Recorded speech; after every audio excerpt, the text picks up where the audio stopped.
What's going on, peeps? It's Wrath here, hanging out today playing some Idle Heroes. Today we're here on the mid-tier account to cover the new events, really for no good reason other than this was the account the game booted up on and I said, hey, we'll roll with it. That's what we're going to do, we're going to roll with it. Before we jump into new events, a couple of things were changed. Apparently there's some audio changes to some hero skills. I never play with audio anyway, so it doesn't affect me. But another thing, I'm like 14.5% sure. What the crap balls? Here we go. Figure it out. They changed Vesa's skin again. I don't know what the devs' infatuation is with Vesa, but like for the last month, they just cannot stop touching her. Okay, and that sounds weird. Cannot stop. Well, there's really not a great way to say that. Changing her. There you go. They can't stop it. Whether it comes from the reworked Vesa to the change how she looks, to change how she looks again, to change how her skin looks, to rechange how the skin looks. At least now she doesn't look like she's whacked out on meth. Because the last update, not gonna lie, she looks like an evil demon who'd smoked like 6 pounds of meth. It was not a good thing. It was not a good look for her. At least she looks slightly better now. Like this doesn't give me nightmares. I'm not freaking out. I'm not pooping myself. But I'm also at the point of, why isn't this much effort going into the true problem with the game, and that is a lack of a Dantalian skin? So, I mean, like, let's be real. That's the big problem we're having here. The public outcry is for a Dantalian skin, and by the public, I mean primarily me. You see this? This guy needs a skin, and it needs to be epic and amazing and big and beastie, and give him billions of damage and immunity to burning, because that would be just beautiful for me to wreck some Valkyries. So put that into the wish list. That'd be a good thing. With that said, though, the actual updates to the game are over here. The new events, which I guess are not really new events. They're the same events we've had for a while, but they're new this week. Value packages, same as always. No special hero or anything up here to entice you into a $100 purchase. Just coins. Just those. Just things. The Wishing Coin event. Wishing Fountain, whatever you want to call it. People really undersell the Wishing Fountain event. I do not. I appreciate it in its entirety. Is it a little boring to record? Yes. Does that mean it's not useful? No. It's actually, in my opinion, a very useful place. It gives you 8 orbs, which is fantastic, because I do believe probably, maybe, perhaps, next week should be orb event. Fuzz on me. Get off me, Fuzz. Should be orb event, heroic miracle. Maybe, perhaps. I mean, I think that would put it in a month.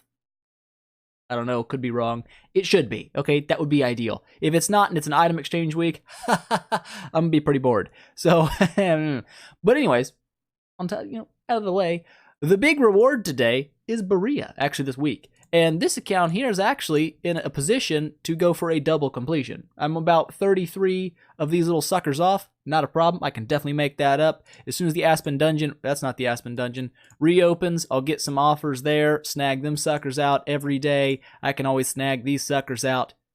I'm in a good position for a double completion, which is great because I'm building Berea, which means I can E3 Berea. And I've got enough relics to buy 2 more, so I can E5 Berea. I just need 14 trillion billion more foods.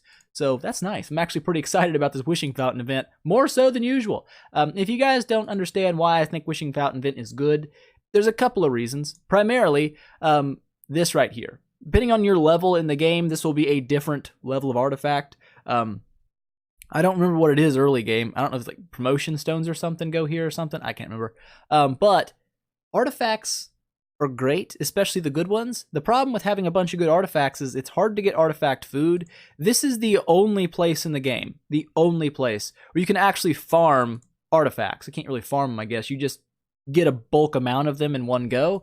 This is the only place to do that. So that's one thing I love about the Wishing Coin event is it gives me fodder to upgrade my artifacts, which does make a big difference on your gameplay. Not to mention, if you play it smart and you refresh your casino wheels, you can end up with light and dark 4-star heroes here, which is really important for doing the heroic miracles. So definitely worth, I would say, investing in getting those wheels. Get the right wheels, the light and dark heroes, then roll, get the 4-star hero, refresh. You got a week. You got plenty of time to refresh your wheel.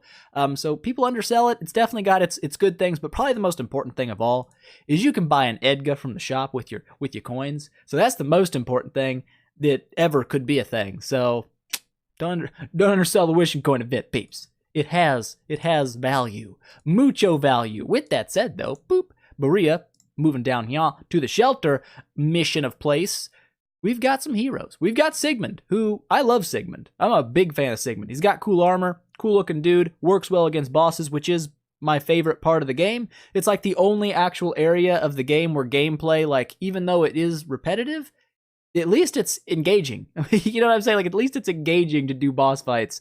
I wish they had more boss fights. That would be great. I would love that. Some guild-wide bosses that weren't Pray for Fire, or server-wide bosses, just something that was more bosses to fight. Bosses are great. So Sigmund, a great PvE unit, blows in the PvP area. If you're going for a PvP team, X this dude out of your dreams, because he does not work there at all. For bosses, though, thumbs up from this guy. Love that dude. Moving over, got Aiden. Aiden is a dude. He's the only dude with 4 fingers who consistently gives everyone in the world the middle finger.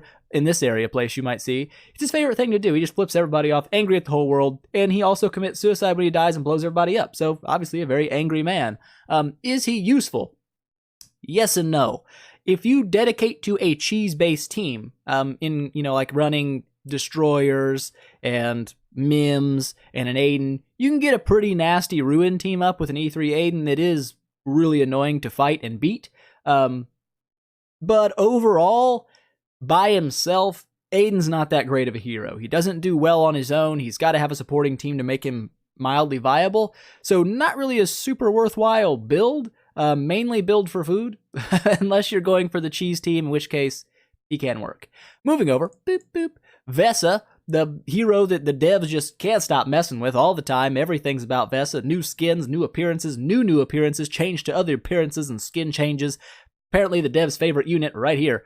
Not a bad early game unit. Definitely not bad at all. The heals are great. The damage potential is actually pretty nice too early on. But when you start moving toward the late game, not quite as fantastic. Does get the L poop stick quite often. You know what I'm saying? Like, she's not going to keep up damage with actual PvE-based units and boss fights. Is her healing still nice? Yes. I would still rather have a Belrain for my PvE team for bosses anyways, though, because the attack boosts are just really hard to pass up. But not a bad early game unit. Definitely not a bad thing to build. If you want to take a Vesa to 10-star to E3, it's not a bad choice. You can always regress it later or swap it out. Definitely not a bad build, so it's nice to have those on offer in shelter missions. They're a little easier to get, except for if you're me or a dirty peasant and can't get it. Well, I can get it somehow. I'll find a way. Then we got Cthulhu, the old Thugs, the old dude that pretty much nobody builds anymore. He had a small burst of popularity to counter Valkyries, and that popularity died really quickly because he's just... Like, at best, he's like a tie unit for Valkyrie. Like, Valkyrie can't kill him, he can't kill Valkyrie. You just kind of mutual all the way to death. And it's, I don't know, it's not that great. He does have uses, though. I'm not going to lie about things. In the Aspen Dungeon, he's one of the few heroes that does not give a flying crap about Bloodblades, because he can't be bled. So Bloodblade's damage is pretty much negligible. Also, for the Bloodblade waves in the tower, again, great guy for that. Throw him in your 1 slot, you'll do pretty good there. But yeah, outside of those areas... He has certain teams he can have utility in. Throw a Flame Strike with him. He'll get good burn synergy for you. You can nuke a little bit. It's definitely a possibility. Having him in teams with Valkyrie, he can burst those dots and do some pretty nasty burst damage. But overall, he does not fit in in-game metas pretty much anywhere. Does that mean you can't build one? Absolutely not. Does not mean that at all. You can build whatever you want. I'm building Dantalion, okay? Get on my level. Get on my level. I'm going even lower tier than Cthulhu over here, so you can do whatever you want. But... Would I recommend a Cthulhu build for utility? No, I would definitely not. But again, you do get 4-star gear for picking these suckers up. And if you weird that he's getting assassin bits, is there not a Ranger 4-star of the Abyss people? I gotta look now. Priest, mage, warrior, assassin, warrior, mage, priest, warrior, mage. Oh, that's 5 stars. No, there's not. That makes sense then.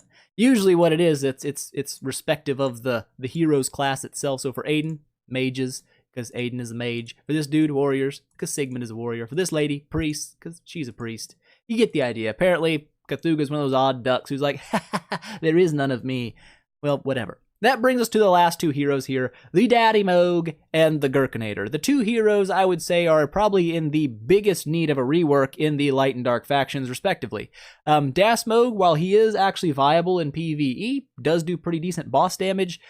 He's very inconsistent with his damage. It can range from hundreds of millions of damage. You can go from 300 million damage to 800, 900 million damage, and then back down to 350 million damage. It's very inconsistent, which is not great. So he could use a rework. plus he's pretty squishy. But there you go. That's Daddy Moog. The only ways, or the only reasons I could ever see for actually doing this to get Daddy Moog, I've already got one here, I could throw him in there if I wanted to, I don't want to, is if you are a free-to-play player, you might say, well, that's a lot of gems to throw away for a free-to-play player. It is, but it may be one of your only shots at getting Light and Dark Heroes for Heroic Miracle, which is very important for free-to-play players to complete because it gives you 10 orbs and an elite 5-star hero for completing. So those 10 orbs are a really big deal because that helps you get to your 80 orbs for free each month. I've got a guide on that. You can check it out. It works. You can get 80 orbs for free each month. And in this account, I spend a little money. Let's not lie about things. But I'm going to get back to 80 orbs in like 3 weeks. So I'm already ready for the event pretty much after I do the double completion here and the Wishing Fountain deal. It'll be great. So anyways, with that said, Daddy Moog, not a terrible hero, definitely in need of work if you're building a dark hero. I would very much avoid building a Das Moog unless you just really love the way he looks.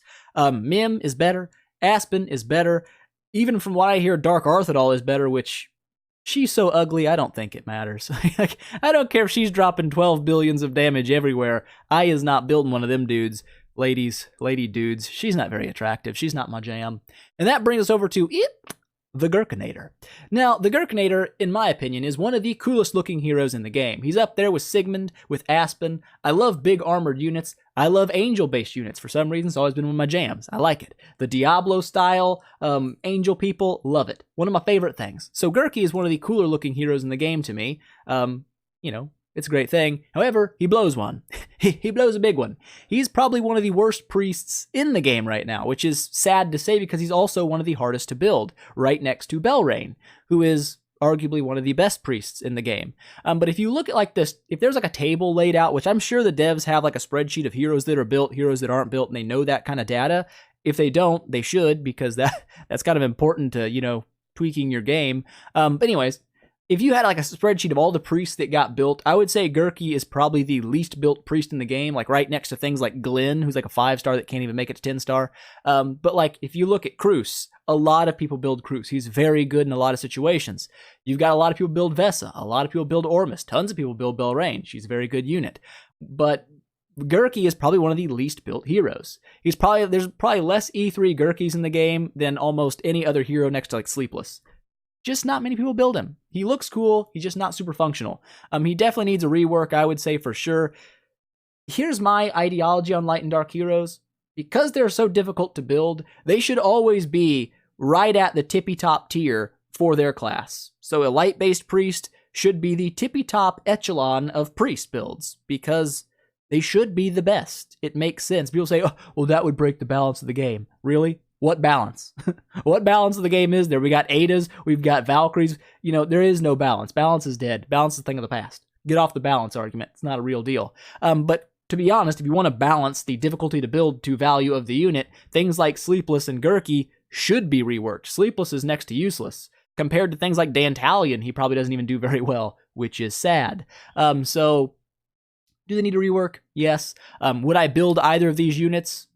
No. Did I build an E3 Das Moog? Yes. Do I regret it? Mildly. I do. But it's okay. I can always swap them out later or something, or take them to E5 just to be, extra mean to myself. But again, it is expensive to get these suckers out. It takes 2 5-star light heroes and 2,000 gems. But if you actually math it out, if you have to buy both of these to complete the Heroic Miracle event, it's 4,000 gems. It is expensive. But also, the light and dark fodder is kind of hard to part with, especially if you're trying to build light and dark heroes, because it's super hard to get. But 4,000 gems, if you put it into perspective, you're getting 10 profit orbs from completing that part of the Heroic Miracle. That's 5,000 gems worth of orbs. So, even mathing it out, it still comes out on top to do that. So if it's your only option, don't be afraid to do that. It's definitely going to be worth to get your orbs and get that full completion in. Other than that, if you have a path already to getting the light and dark done, you've got enough 4-stars to fuse up, or you've got one in your bag already, don't worry about it. You don't need these. With that said, though, it's pretty much the event laid out and done. All the heroes, this is still running if you haven't gotten your golds and whatnot to get this done, which, as you can see, I've done one. I'm not doing two. I'm far too broke. Far too brokeicus. Also, if you're wondering, don't ever use this node. Blow it up. Doesn't need to be a thing. Shouldn't be a thing. There is no use for it.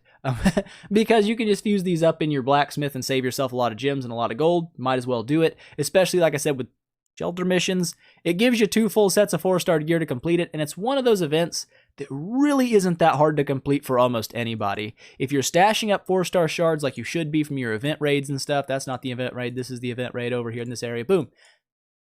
Running out of air, speaking so many words. But if you're stashing up those 4-star shards as you should be doing, like I've got a buttload of those suckers here. Your orb events also give you some, which allows you to pull whatever you need. I can pull out my Akashas to pull Cthulhu out. I can pull my Deathborn out to get Aiden.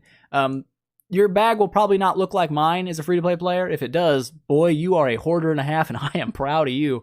I am proud of you beyond words. But you will definitely be able to stash up shards of some sort. Generally, these are guaranteed stash things for anyone because you get them from both Seal Land, in this area place, and you also get them from, again, the event raid. So you do get 4-star shards pretty regularly. Save those up for this event, because for a free-to-play player especially, being able to snag that 4-star gear out early is a big help, and the quicker you can turn that into a 5-star set in your blacksmith over here, it's going to be nice. It's going to be great. It's a gigantic buff for a unit to go from 4-star gear to 5-star gear. It's big. And then from 5-star to 6-star gear is another really big jump. However, from 6-star gear to 6-star class specific is not that big of a jump in most cases. Now, in some cases, it is. Valkyrie is one of those units that really require a class-specific set of gear to do well because it gives her the 2-piece bonus for the max amount of HP, which makes her super-duper tanky and really boosts her dot, boosts her survivability, just makes her a giant royal pain in the butt. But she is one of those units that does value class-specific gear probably more than others. Ada can also benefit from 2-piece, making her a little more tanky. It's not a bad deal. But for most things, like my Dantalion, a 6-star set of my Dantalion isn't going to make a massive difference over his other set. Can we throw that? Okay, let's just do this. Boom. Crap. Put that back on you. Put this back on you. Magic Stone Sword. Crap. Okay, no, we're good. All right. We're fine here. So look at Berea's stats here. A little over 2 million health. Not crazy. About 71,000 attack. Barely over. If I were to throw the 6-star class-specific gear on him, like, boop. He does gain some stats, 2.1 million health, so he gains about 100,000 health, about 4,000 attack, it's nice, but it's not the massive game changer that you would think. Like, do I have a 5-star set anywhere? Of course I don't. I'm a dirty peasant. Dirty peasants don't have 5-star sets. I can't fuse one up either, can I? I could. Let's just do that real fun. Just for the funsies, we'll go ahead and do that. We'll make it happen. So I can show what I'm talking about. There is a big difference between 5-star gear and not 5-star gear. But if you guys don't know, it's 8 million gold to fuse a 4-star set into a 5-star set if you do it this way. Yes, you do save 2 4-star sets by using the event, but you also throw away like 32 million gold and 1,500 gems to do that. So is it worth? I would say no, especially as it's pretty easy to get 4-star sets. Just do it that way. So let's take a look at someone in a 4-star set right here. We got Melassa. Crap, what's the artifact going to replace to? Is it going to be this one? All right, so look at Melassa here. Now, she's a 6-star, not great stats, so it's not going to be a huge, massive buff. Actually, we could do this on Berea. It would make more sense. Berea. Crap, we need to throw it. Do we have a 6-star gear set just sitting around? We do. Okay, good. Throw that on you. Boop, boop. Go to Berea here, and let's put 4-star gear on Berea. I know this is a little, what you call it. I don't know, obtuse. Long in the tooth, but I'm just showing some stuff. It's gonna put something else on. We're gonna put you on. It is okay. All right, just want to get that out of the way. So at 4-star gear set, you're looking at 1.8 million health, 59,000 attack. Obviously, not super crazy stats there. Nearly 60k, a little over 1.8 million, and he's gonna put on the 5-star gear when I auto equip. Right, boop. There you go, and that jumps him up to 1.9 million and 64,000. So he does gain. It's a pretty big stat boost. You could say the 6-star class-specific gear does give a similar boost, but for the cost, I would rather have a full team decked out in 6-star gear than 1 or 2 units in 6-star class-specific. It's just, overall, the going from the 4-star set to the regular 6-star set's a bigger boost, in my opinion, and we can go ahead and slap that off you because you don't need it. And is that going to make a difference? No, same thing. And you pop this on, boop, 6-star gear, and you go up again another 100-something thousand health, over 2 million, and you get another like 6,000 or 7,000 attack. Just makes a difference. It does. 6-star class specific, again, not terrible. But for the gigantic cost of 4,000 gems and 100 million gold, especially for a free-to-play player, I would stick to the 6-star sets as long as possible and then start swapping to the class specifics later down the road because they don't give you quite as big a utility buff as just going to 6-star gear is going to. Boop. There you go. There you go. Put that back on you because I need you to have HPs. You can go to a 5-star set because why not give you a 5-star set? And you can go back to 4-star set because you grew. There we go. Okay, so there's the events. Talked about, done. My little strategy for doing gear, because why not talk about that? It's a thing. But there we go. There we go, peeps. I'm actually mildly excited this week. I'm having enough Berea copies for E3 Berea, just short on all the other stuff a man needs for that. I need a lot of heroes there for a 9-star. We're not even close. Not even close. Mildly, somewhat not close. We're not really close anywhere. It's gonna take a while. Okay, it's gonna be a minute before we get our Berea to upgrade. But I'd like to get Berea as my first E5 because he's cool. Unless I do Dantalion to E5 first, because Dantalion's also pretty cool. I like the way he looks. But there we go, guys. That is the events covered. That is extra talky time because I just like the extra talky time sometimes. But there you go. Hope you enjoyed it. If you liked the video, please make sure smash that thumbs up button and show your support. And I will see you guys in the next one.